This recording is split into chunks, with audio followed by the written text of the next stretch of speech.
C-A-S-S. That's right, folks. C for comedy, A for Abbott, M for Maxwell, E for Ennis, L for Lou Costello. Put them all together and they spell Camel.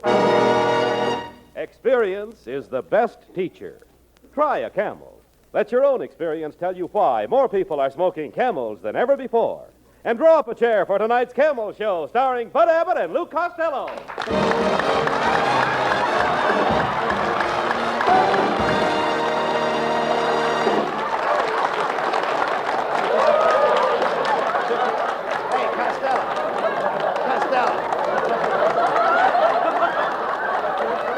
I don't blame you when you look at a fat little tub like that.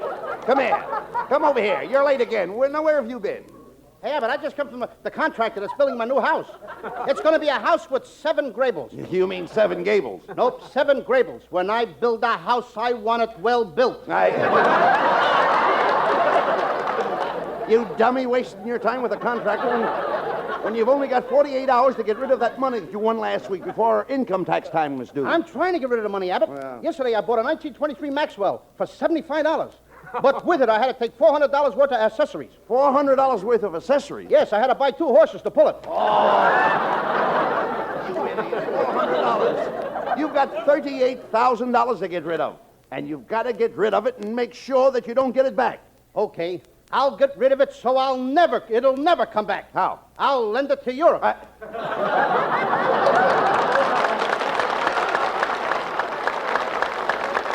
Costello, this is ridiculous. Why don't you just take the $38,000 down to the income tax office and pay the tax on it? You can't do that, Abbott. I figured it out last night, and $38,000 will not pay the tax on $38,000. Please, talk sense. Look, did you send in your estimated income for 1947? You know, that's the one where they ask you to guess how much you're going to make this year? Oh, sure, I sent it in, but I didn't sign it. Why didn't you sign it? If they want me to guess how much I'm going to make, let them guess who sent it in. Well,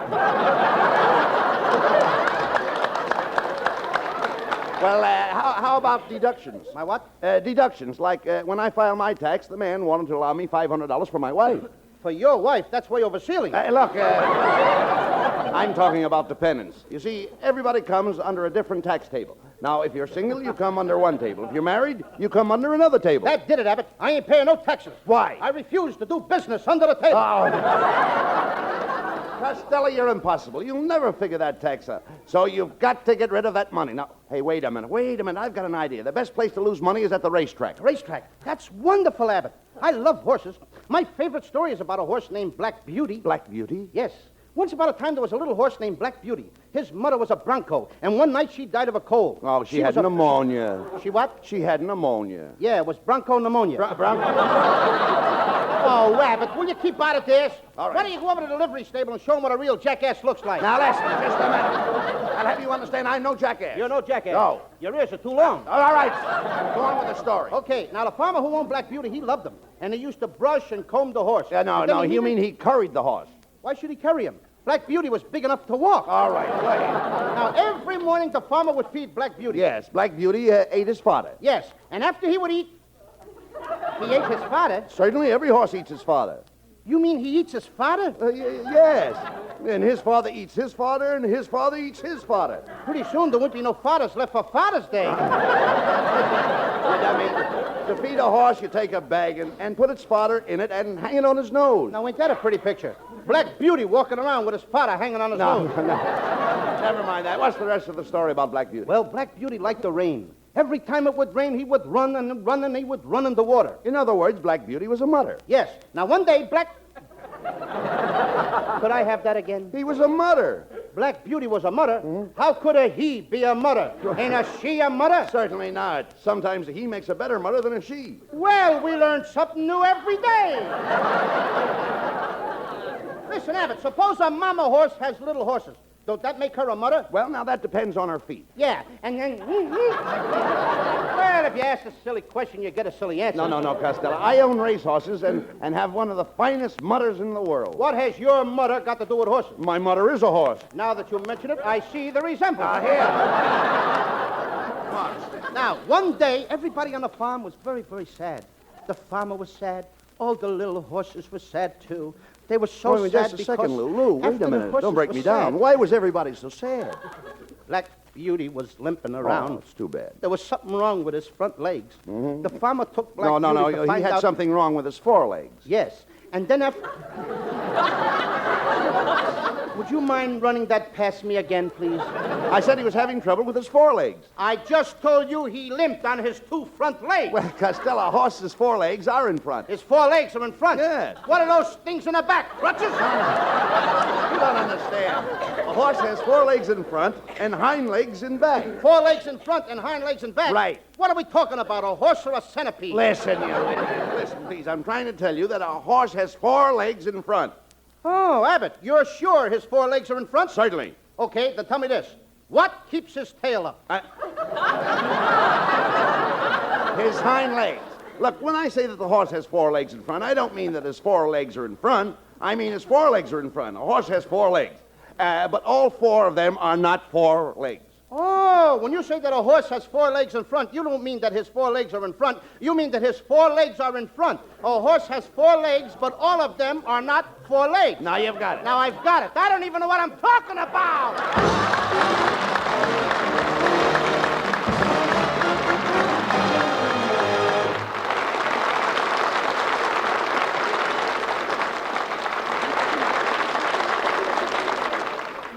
Experience is the best teacher. A young man and his girl at a dance. Let's sit out this dance. I'd like a smoke. A cigarette for you? Yes, please. Goodness, it's nice to be able to get the cigarettes you want again, isn't it? Uh-huh. But you know, I learned something during that cigarette shortage. By smoking whatever brand I could get, I learned that there really are differences in cigarettes. I found I liked Camels so much. Yes, better. the experience of smoking whatever brands of cigarettes they could get during that wartime shortage taught millions the differences in cigarette quality. Smokers' T-Zones, that's T for taste and T for throat, tested brand after brand. It was then that Camel's rich, full flavor and cool mildness registered so enjoyably with smokers that... Today, more people smoke Camels than ever before. Yes, during that wartime shortage, people smoked whatever cigarette they could get. But when they could get and again choose, millions chose Camels. Experience is the best teacher. Try a Camel.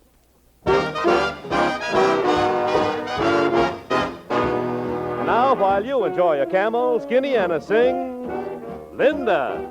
When I go to sleep, I never count sheep. I count all the charms about Linda. And lately it seems, in all of my dreams, I walk with my arms about Linda. But what good does it do me? For Linda doesn't know I exist. Can't help feeling gloomy. Think of all the loving I've missed. We pass on the street, my heart skips a beat. I say to myself, hello, Linda. If only she'd smile, I'd stop her a while, and then I would get to know Linda. But miracles still happen, and when my lucky star begins to shine, with one lucky break, I'll make Linda mine.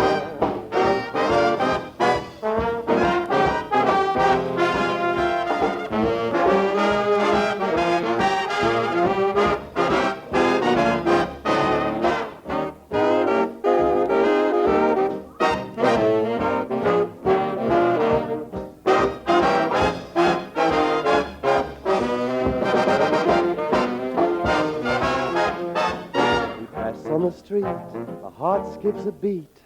I say to myself, hello, Linda. If only she'd smile, I'd stop her a while, and then I would get to know Linda.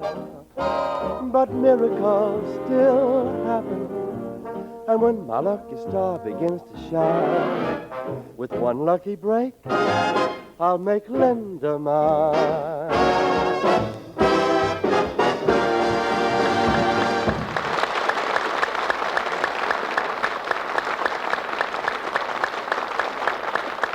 Well, Costello, here's the racetrack.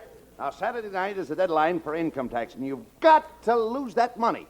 Now, I'll tell you how to bet because you don't know a horse from the side of a barn. That I know. I do too. Test me. All right, look over there. What is that? A horse or the side of a barn? Abbott, this time you're right. See, you know absolutely nothing about horses. You don't study form. You don't know track conditions. And with no information whatever, do you know what can happen to you, Lou? Yes, I can win. You can Costello, to lose, you've got to play long shots. Now, I've got a horse that goes off at 20 to 1. Well, let's hurry, Abbott. It's 12:30 now. Oh, no hurry, no hurry. No hurry.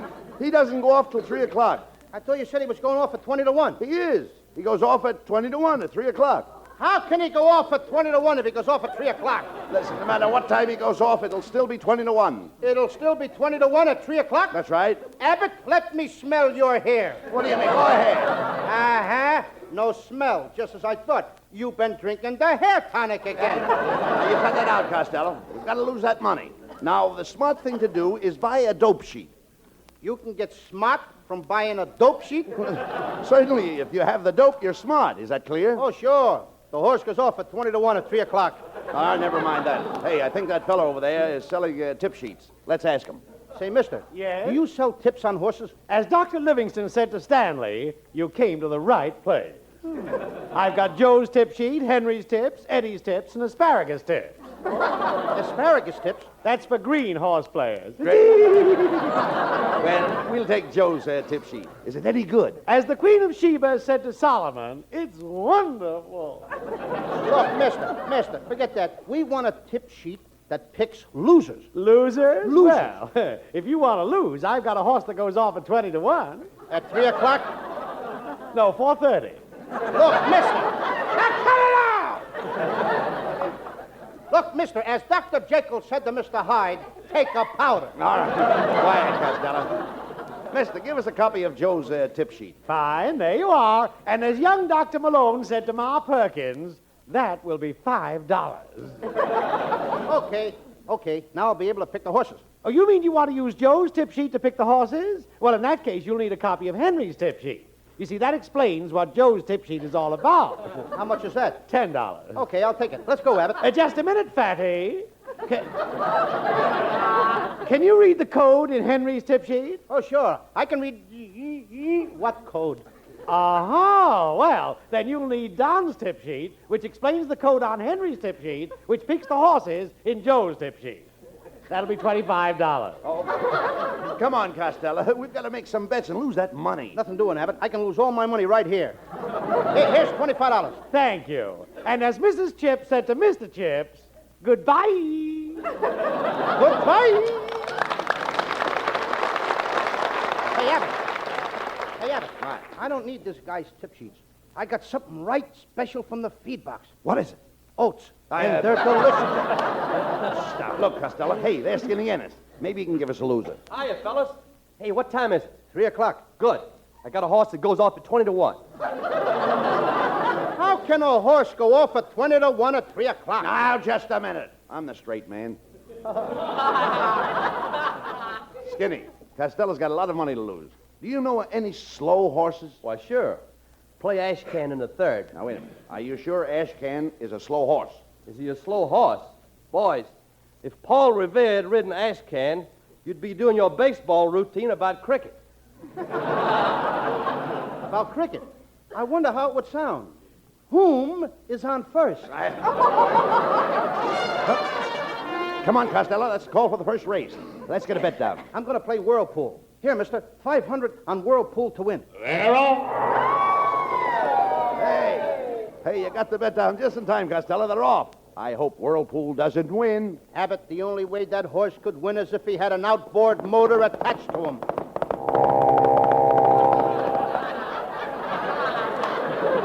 Well, he couldn't have won without it. You idiot. Now you've got more money than ever to get rid of. Hey, look. Look at that lady's program and see what she's marking. Maybe she'll pick a loser. Pardon me, madam. Could you sort of let me know? Well, if it isn't Mr. Abbott and Mr. Costello. Oh, hello. You fought, little Mon, you. What are you doing here at the Racetrack? Racetrack? Oh, Abbott, you know what a Racetrack is. That's where they ruin the hooses and the rooses. Oh, I love to come to the truck and place my wagers with the bookmookers. What a co-inky-dinky. I come here to drink Coca-Cola and eat frankfurters and try to pick a wiener.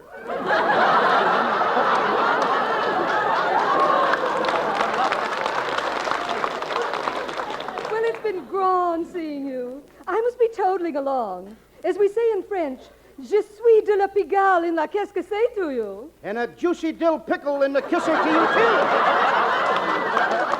Costello.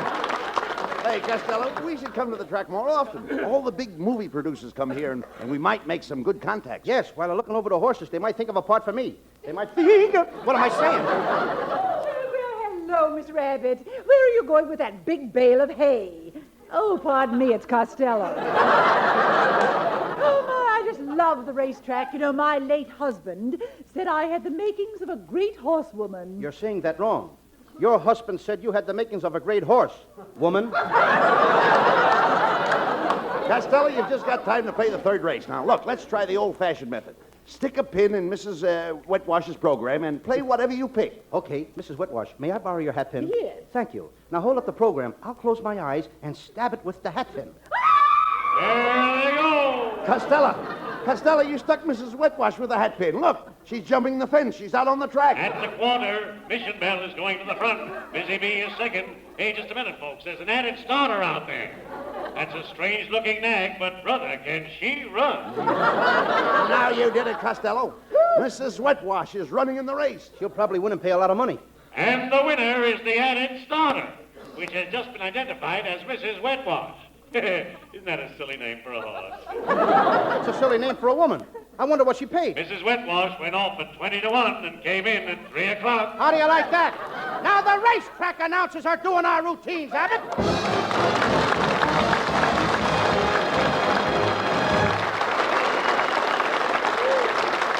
Camel presents lovely Marilyn Maxwell from Metro-Goldwyn-Mayer, producers of The Beginning or the End. And for Camel fans everywhere, Marilyn sings... When he don't sweet talk anymore, his kiss ain't like it was before. It's time you added up the score, my friend. That's the beginning of the end. He keeps you waiting for a day, makes no excuse for being late. Wake up and recognize your fate, my friend. That's the beginning of the end.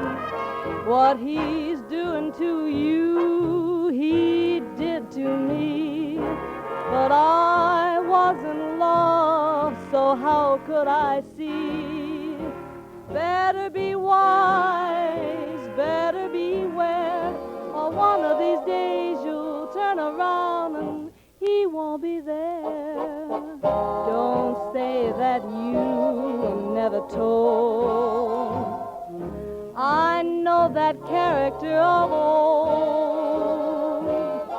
When he starts straying from the fold, my friend, that's the beginning of the end.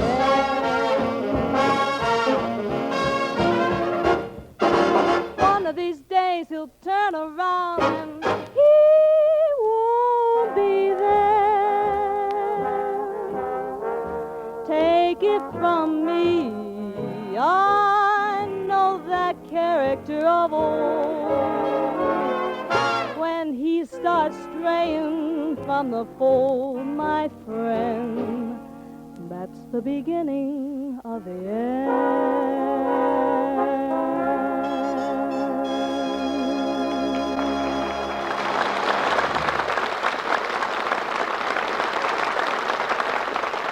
According to a recent nationwide survey, more doctors smoke Camels than any other cigarette. This survey included doctors throughout America. 3 leading independent research organizations asked 113,597 doctors this question. What cigarette do you smoke, doctor? The brand named most was Camel. If you're seeking rich, full-bodied tobacco flavor for your taste, if you're on the lookout for cool mildness for your throat, why don't you try a Camel now on your T-zone? See if you don't say, like millions of other smokers, Camels suit my T-zone to a T. Costello, we came to the racetrack today to lose money, and all you've done is win. Now, if you're stuck with that bankroll March 15th, you'll really be in trouble with your income tax. I can't help it, Abbott. Gambling runs in my family. My Uncle Artie Stebbins was a big gambler, too. He once crossed a racehorse with a chicken. You crossed a racehorse with a chicken? Yeah. What for? So it could lay odds. Pardon me, gentlemen. What's this? Would you like to buy a sweepstake ticket? They're 50 cents apiece. Oh, sure. Here's $50. Give me 100 of them. Hey, wait a minute. The price marked on these tickets is $2. How can you afford to sell them so cheap? The race was last year.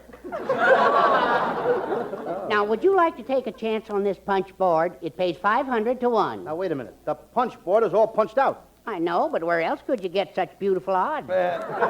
Say, mister, who are you? Now, let me think. Oh, I've got some business cards in my pocket. Would you mind reaching in and pulling one out? See, my hands are all covered with fingers. Costello, there's something peculiar about this man. Look, he's wearing an iron watch chain, and it's 6 feet long. Oh, that's all right, Abbott. He's got a police dog in his pocket. Pardon me, sir, but what are you doing here at the racetrack? Oh, I own the grace horse, Numbskull. My wife gave him to me for my birthday. Your wife gave you a horse? Yeah, she didn't want me to have anything sharp. Your wife must write your jokes, too. You haven't had anything sharp in the last 2 minutes. Well, gentlemen, I've got to go now. I've got to hang up my horse. Hang up your horse? Yes, he's a Mustang, and he must hang someplace.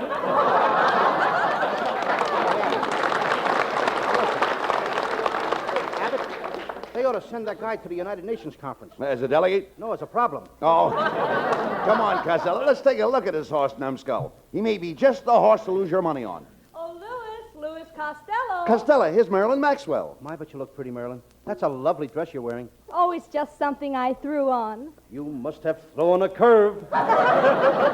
You smell good, too. Oh, that's my new Racetrack perfume. Chanel, number 8 to 5.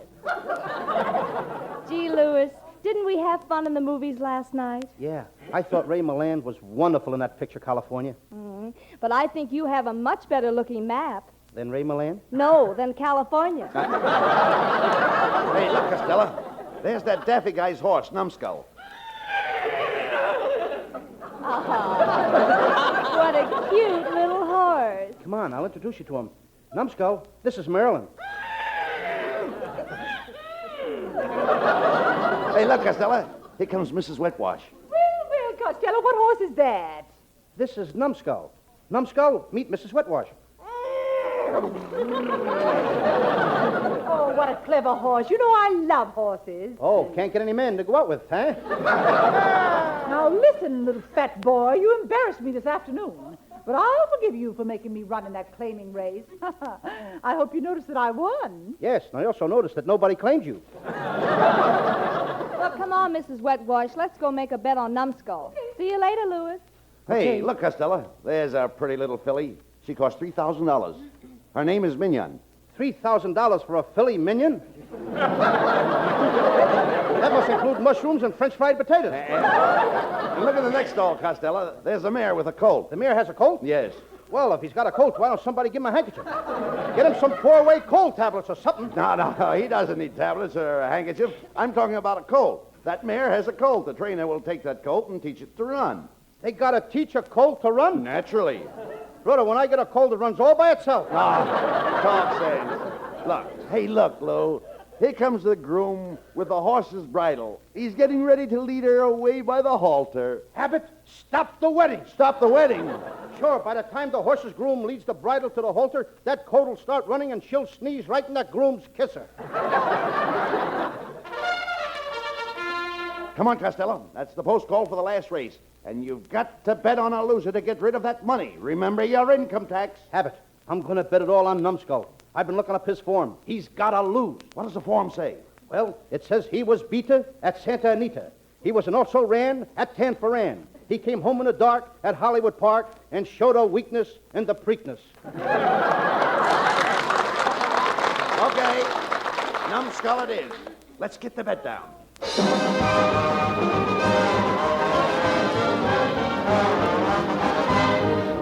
Quarter race, folks. At the quarter, it's Numbskull by 2 lengths. Banjo is second, and Bazooka is third. Oh, no! Oh, no! They're coming into the stretch. Numbskull is in front by 3 lengths. Oh, no! Oh, no! Oh, yes. Oh, yes. And the winner is Gertie's Corset. Did you hear that, Costello? The winner was Gertie's Corset. That was a tight squeeze. Well, we did it, Abbott. The money's all gone. I don't have to worry about no income tax. Attention, everybody. Hold all tickets. There's been a disqualification. Gertie's Corset got rough in the stretch and broke in front of Numbskull. How do you like that? They busted Gertie's Corset. And here is the judge's decision. The officials are putting up Numbskull's number and taking down Gertie's Corset. You hear that, Costello? Numbskull's number is up. So is mine. Alcatraz, here I come. Come on, Abbott.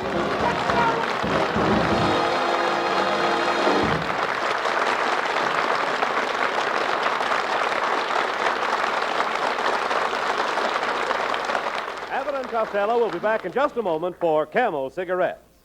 During the war, the makers of Camel cigarettes sent a total of more than 150 million free Camels to our fighting men overseas. Now, free Camels are sent to servicemen's hospitals instead. This week, the Camels go to Veterans Hospital, Louisville, Kentucky, USAAF Station Hospital, Bowling Field, Washington, D.C., U.S. Naval Hospital, Santa Margarita Ranch, Oceanside, California, U.S. Marine Hospital, Mobile, Alabama, and Veterans Hospital, Northport, Long Island, New York. Camel broadcasts go out to the United States 3 times a week, are rebroadcast to practically every area in the world where our men are still stationed, and to our good neighbors in Central and South America. And now, back to Bud Abbott and Lou Costello. Well, Costello, you didn't succeed in getting rid of that money, did you? No. So now you've got to pay income tax on it. Oh, I don't care, Abbott. I'm a happy guy. I'm always happy in the springtime. Say, that's right, Costello. Next week is the first day of spring. I have an idea. Let's get together next Thursday and plant a nice garden. I'll help you sow the seed. Sow the seed? Yeah. What's the matter? Is it torn? Now, wait a minute. Don't start that. Good night, folks. Good night. Good night, Abbott.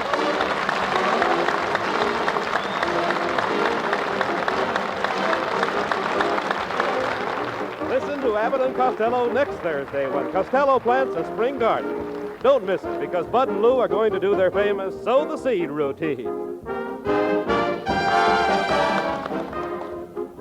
Smokers, if you want to give your pipe real pipe appeal, pack your pipe with Prince Albert. Yes, just see if Prince Albert doesn't make your pipe extra appealing because it combines rich, full-bodied tobacco flavor with cool, tongue-easy mildness. Prince Albert is specially treated to ensure against tongue bite and crimp cut to burn slow and even. So pack your pipe with good PA for pipe appeal.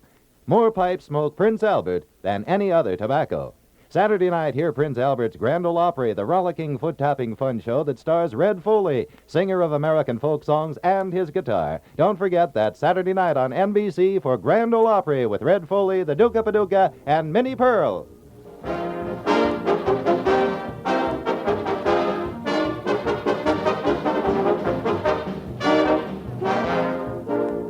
Be sure to tune in next week for another great Abbott and Costello show brought to you by Camel Cigarettes. And remember, experience is the best teacher. Try a Camel. Let your own experience tell you why more people are smoking Camels than ever before. C-A-M-E-L-S.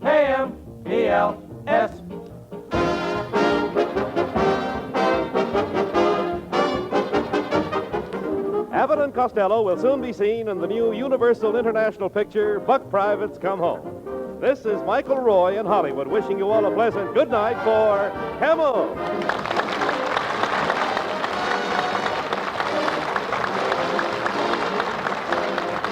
Stay tuned now for the Eddie Cantor Show. This is NBC, the National Broadcasting Company.